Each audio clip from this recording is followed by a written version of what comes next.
Assalamualaikum. Ya, apa kabar sahabat-sahabat semuanya? Semoga kita semua sehat selalu ya. Amin. Ya, kembali lagi di channel Habibi Yusuf TV. Channel dengan subscriber yang masih sedikit.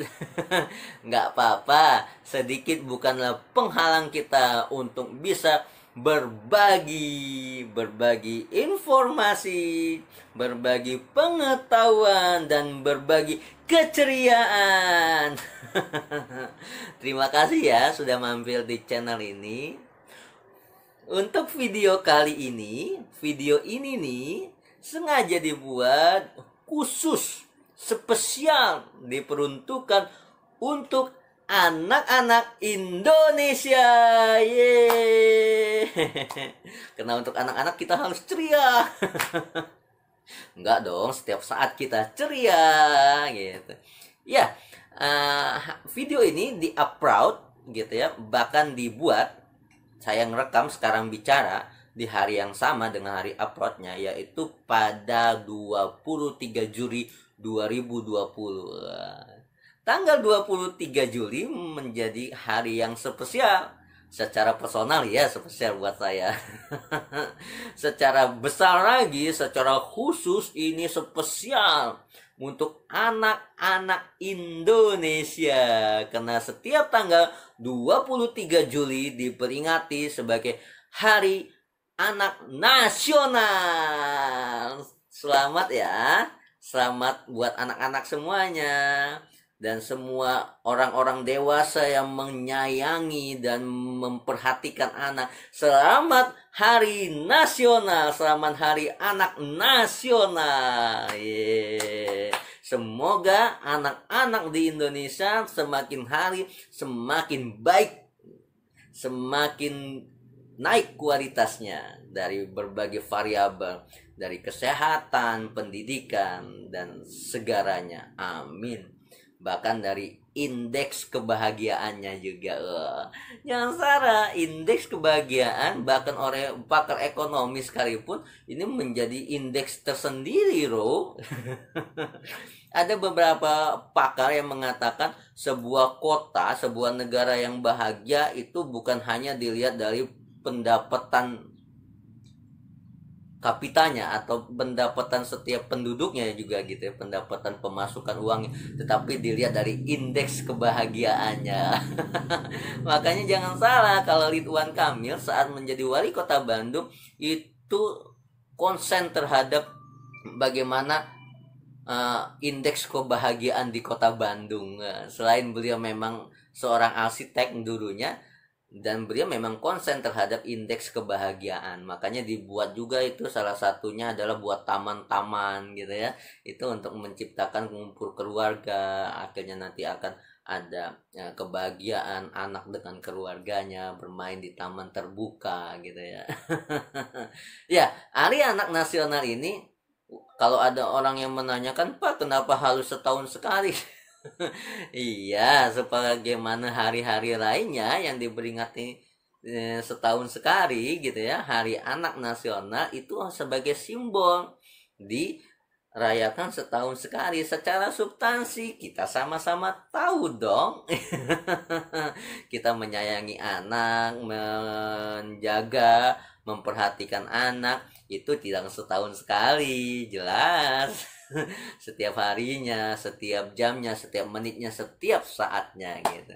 Tapi Hari Anak Nasional dibuat ini untuk memperingati, mengingatkan kembali sebagai simbol gitu. Itu dan itu hal yang biasa gitu ya. Kalau kita lihat di Indonesia pertama kali muncul Hari Anak Nasional yakni pada tahun 1984. Nah, oleh keputusan presiden. Ini jelas memaknai pemerintah ya, Indonesia dengan pemerintahnya sangat konsen memperhatikan anak-anak di Indonesia. Tepat tanggal 19 Juli itu ditandatangani, 19 Juli 1984 atau 4 hari sebelum tanggal 23 itu ditandatangani Hari Anak Nasional oleh Presiden, tertuang dalam keputusan Presiden ya kan gitu. Nah, kalau kita lihat di Indonesia itu diperingati pada 23 Juli, beda hal lagi di negara-negara lain punya hari anak tersendiri, harinya berbeda. Nah, maka di dunia ini dibuatlah Hari Anak Sedunia atau biasa dikenal dengan Hari Anak Universal. Bahkan ada juga Hari Anak Internasional. Wah, ini kan beda nih. Ada Hari Anak Sedunia, ada Hari Anak internasional. Hari Anak Sedunia itu jatuh pada 20 November, diperingati pada setiap 20 November.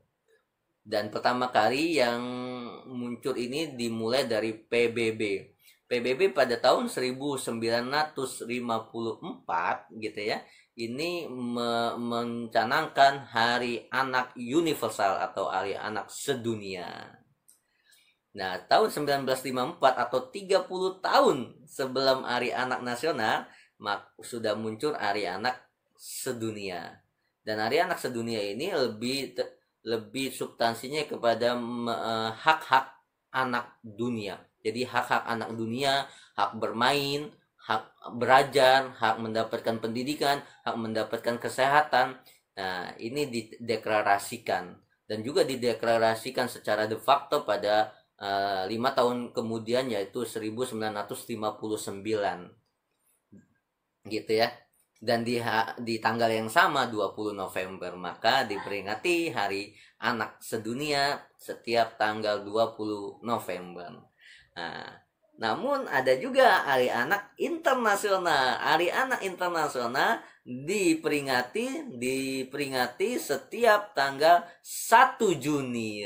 Jadi kalau di Indonesia 1 Juni Hari Pancasila gitu ya, hari lahirnya Pancasila, maka di dunia tanggal 1 Juni sebagai Hari Anak Internasional. Dan Hari Anak Internasional ini lebih lama lagi munculnya sebelum Hari Anak Sedunia, yaitu pada tahun 1949 diperakasain di Rusia gitu ya. Dan Hari Anak Internasional ini lebih dikenal dengan Hari Perlindungan Anak. Nah, kenapa Hari Perlindungan Anak? Karena memang istilahnya the International Day ya kan, for Protection of Children, Hari Perlindungan Anak gitu. Walaupun ini tahun 49, tetapi sebelumnya sudah mulai nih kegiatan-kegiatannya tahun 1929 misalnya ya, itu di Turki, tahun 1925 itu di Swiss gitu ya, tentang bagaimana negara-negara ini memperhatikan anak-anak gitu ya, memperhatikan anak, hak dan perlindungan anak. Maka pada tanggal 1 Juni dan ini juga anak saya. Dadah Jian, dadah semuanya. Yuk ikutin papi ya. Halo semuanya gitu.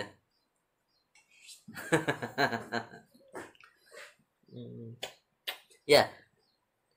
Untuk Hari Anak Internasional itu jatuhnya 1 Juni gitu ya. Nah, kembali lagi ke Indonesia ya, Hari Anak Nasional yang diperingati hari ini nih, di uploadnya video ini tanggal 23 Juli. Tadi sudah disebutkan gitu ya. Nah, kalau kita sudah disebutkan dimulai dari keputusan Presiden ya, pada tahun 1984. Nah, Hari Anak Nasional ini bagaimana kita memiliki tujuan supaya anak-anak di Indonesia ini memiliki kualitas yang lebih baik dari berbagai macam gitu ya, dari kesehatan, dari pendidikan gitu ya.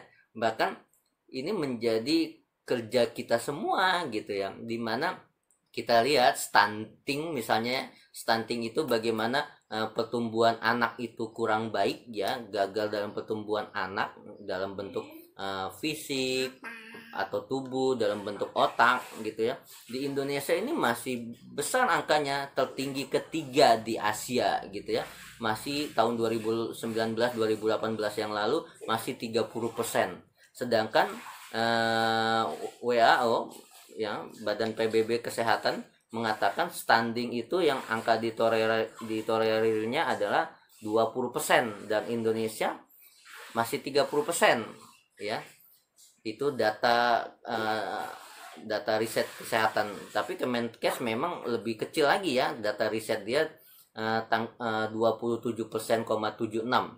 Tapi ya tetap saja itu di atas angka tolerir oleh WHO yaitu 20% gitu ya. Jadi walaupun seperti itu kita tetap harus mengapresiasi pemerintah karena selama 6 tahun ini angka stunting di Indonesia alhamdulillah cenderung turun gitu ya. Nah, kalau kita berbicara anak, kita selain tadi berbicara kesehatan ya, ada stunting dan sebagainya, kita juga akan berbicara pendidikan gitu ya. Nah, kalau kita berbicara pendidikan buat anak, maka tidak lepas dengan PAUD dan PIAUD ya. Kalau PAUD itu pendidikan anak usia dini ya. Kalau PIAUD pendidikan Islam anak usia dini. Bedanya yang PAUD itu di bawah Kementerian Pendidikan, kalau PIAUD di bawah Kementerian Agama, Kemenak gitu. Oke, kalau kita bicara PAUD, PIAUD juga walaupun secara tekstual ini tertulisnya PAUD, tapi PIAUD juga masuk di dalamnya pada Permendikbud nomor 137 ya. Permendikbud nomor berapa saya? Nomor 137 tahun 2014 dikatakan PAUD ini memiliki tujuan utama. Apa tujuan utamanya? Supaya anak-anak Indonesia memiliki kualitas yang lebih baik, terutama dalam segi pendidikan. Nah, itu tujuan utamanya. Sedangkan tujuan yang menyertainya adalah supaya anak-anak Indonesia memiliki kesiapan secara akademik, kesiapan belajar sebelum masuk ke SD, kan gitu. Ya, sayang.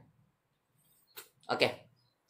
Dan ini harus menjadi perhatian kita juga ya, di mana secara data UNICEF ini kan badan yang ada di PBB tentang yang memperhatikan anak-anak, ini mengatakan jumlah anak di dunia pada tahun 2018 itu sebanyak 262 juta. Itu angka yang mirip dengan jumlah penduduk Indonesia. Itu anak-anak di dunia seangka itu atau 262 juta itu putus sekolah. Ya, anak dan remaja di dunia putus sekolah di angka 262 juta, itu angka yang sangat banyak. Dan di antara 262 juta anak dan remaja yang putus sekolah itu, di antaranya melakukan pekerjaan eksploitasi anak dan sebagainya. Berarti ini hal-hal yang disayangkan gitu ya. Nah, kita kembali kepada tadi Permendikbud ini tentang PAUD itu kan tujuan PAUD ya, tujuan utama dan tujuan yang menyertai. Nah, kita juga harus melihat ini ya, PAUD itu apa gitu, PAUD itu seperti apa gitu. Kalau tadi dikatakan untuk menyiapkan anak belajar, kita juga nggak boleh salah kaprah gitu ya, salah kaprah supaya anak sebelum masuk SD itu sudah siap, maka PAUD ini diberikan pelajaran untuk membaca, menulis, menghitung, bukan seperti itu gitu ya. Maka bahaya nih, akan jadi salah kaprah. Kalau misalnya SD untuk masuk seleksi anak itu untuk SD kelas 1 dites untuk menulis, membaca, menghitung. Kalau nggak bisa menulis, nggak bisa membaca, nggak bisa menghitung, nggak bisa masuk SD kelas 1, nggak bisa. Itu salah kaprah sebenarnya. Dan saya mengutip ini juga dari salah satu profesor di Universitas Pendidikan gitu ya. Justru di kelas 1 itulah kita anak-anak itu belajar membaca, menulis gitu ya, dan menghitung gitu ya. Dan makanya sebelum SD itu PAUD itu PAUD itu kan istilahnya playgroup ya, grup bermain kan, kelompok bermain gitu. Jadi jangan dibebanin gitu ya. Bahkan sekretaris pendidikan gitu ya, saya lupa namanya, Wahyudi atau siapa, yang sekarang juga sudah diganti oleh Khairul Anam gitu ya, sekretaris Jen, Sekretaris Pendidikan Kementerian Pendidikan itu mengatakan PAUD itu bukan tempat kita belajar menulis dan menghitung dan membaca gitu ya, tapi teman bermain. Kalau di dalamnya ada tambahan menulis membaca ya nggak apa-apa, tetapi jangan diporsil, jangan dipaksa gitu. Apalagi SD kelas 1 kok wajib harus bisa membaca sebelum masuk. Enggak, justru di kelas 1 itulah untuk membaca, belajar menulis gitu ya. Oke. Kita ingin coba mengurik dari segi undang-undang ya. Kenapa? Karena di Undang-Undang Indonesia, yaitu Undang-Undang Pendidikan nomor 20 tahun 2003, Sistem Pendidikan Nasional, itu juga membicarakan loh tentang PAUD gitu ya. Tentang apa aja? Tentang PAUD gitu ya. Saya lupa itu di pasal berapa, yang pasti itu di bagian ke-7. Kalau nggak salah itu di pasal 28, itu ada 6 ayat tentang pendidikan anak usia dini. Dikatakan di ayat pertama, pendidikan anak usia dini diselenggarakan sebelum masuk pendidikan dasar. Berarti kan semua tuh ya, sebelum masuk pendidikan dasar, semua jenis pendidikan itu disebut dengan PAUD gitu ya. Jadi TK itu ya, Pak, apa bedanya PAUD sama TK itu? TK itu bagian dari PAUD ya. Makanya di ayat keduanya pasal 28 ini kan dikatakan dengan jelas bahwasanya PAUD diselenggarakan dalam bentuk 3, formal, non formal, dan informal. Nah, ayat ketiganya dikatakan lagi pendidikan anak usia dini ya yang diselenggarakan secara formal adalah TK, Taman Kanak-Kanak, RA, Rodatul Atfal, ini TK juga yang dibawa Kementerian Agama dan bentuk yang sederajat.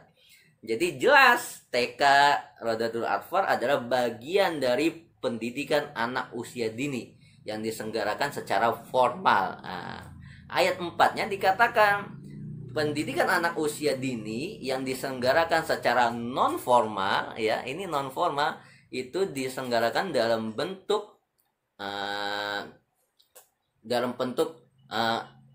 taman bermain, dalam bentuk taman bermain ya, ini playgroup gitu ya, playgroup atau juga TPA, Taman Pendidikan Anak. KB tadi ya, kelompok belajar dalam bentuk KB, kelompok belajar, dan playgroup itu yang biasa kita sebut dengan PAUD ya, itu kan kelompok bermain gitu ya. Jadi dalam bentuk kelompok bermain dan dalam bentuk taman pendidikan anak atau tempat pendidikan anak. Makanya kita lihat ada taman atau tempat pendidikan anak. Itu bagian juga dari PAUD, tapi dalam bentuk yang non formal, dan juga kelompok bermain. Namanya aja kelompok bermain gitu ya. Jadi jelas bahwasanya PAUD ini ya kelompok untuk bermain, berinteraksi, belajar interaksi sosial, dan juga menanamkan karakter-karakter. Jangan dulu dieksplor tentang membaca, menulis. Kan ini jadi salah kaprah terjadi loh di masyarakat, di mana ibu-ibu, anak-anak gitu kan, dia berlomba-lomba masukin anaknya di PAUD supaya apa? Supaya bisa membaca, supaya bisa menulis. Kan itu jadi masalah.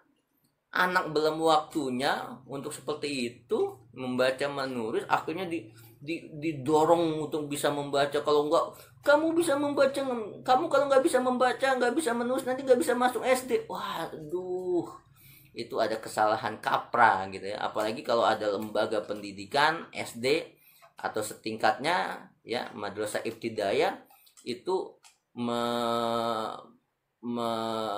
tidak loloskan atau anak yang nggak bisa membaca dan tidak menulis itu nggak masuk SD-nya. Wah, itu udah salah kaprah. Karena PAUD ini bukan buat belajar karistung ya, tapi untuk taman bermain, berinteraksi, dan menanamkan karakter-karakter nilai gitu. Dan itu juga tertuang loh tadi seperti yang saya sampaikan ya, di sistem pendidikan nasional kita pasal 28. Jadi jelas juga ya bahwasanya TK itu bagian dari PAUD ya. PIAUD itu yang diselenggarakan oleh Kementerian Agama, sama juga seperti PAUD, cuman ada suasana Islam, pendidikan Islam anak usia dini. Nah, untuk kesempatan kali ini pas di Hari Anak Nasional tanggal 23 Juli. Hari apa saya? Hari Anak Nasional. Dadah, Hari Anak Nasional gitu. Jan punya apa itu? Punya remote ya? Ya, di Hari Anak Nasional ini spesial saya persembahkan nyanyian dari mahasiswi PIAUD, mahasiswi ya, karena di dalamnya emang perempuan semua, tepatnya ibu-ibu gitu ya.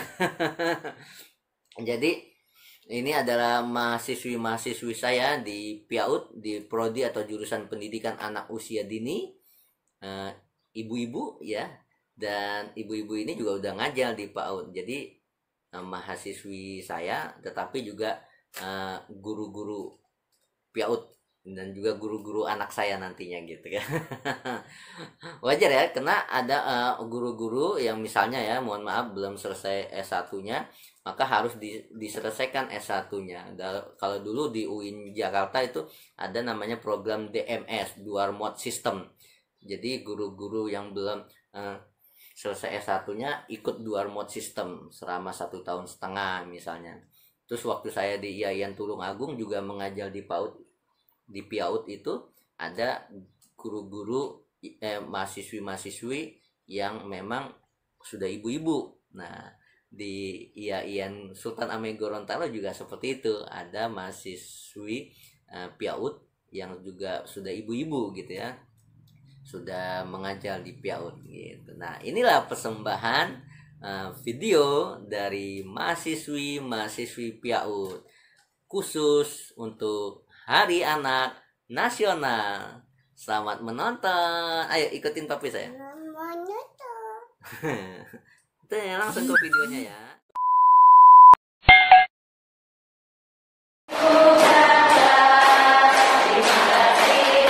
Mahasiswa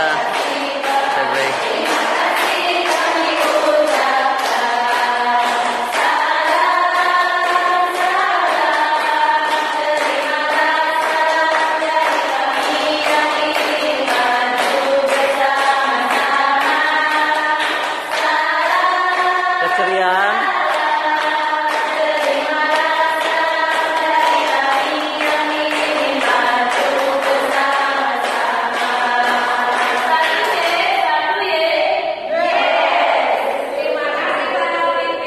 Ya, saya yang berterima kasih banyak Ibu.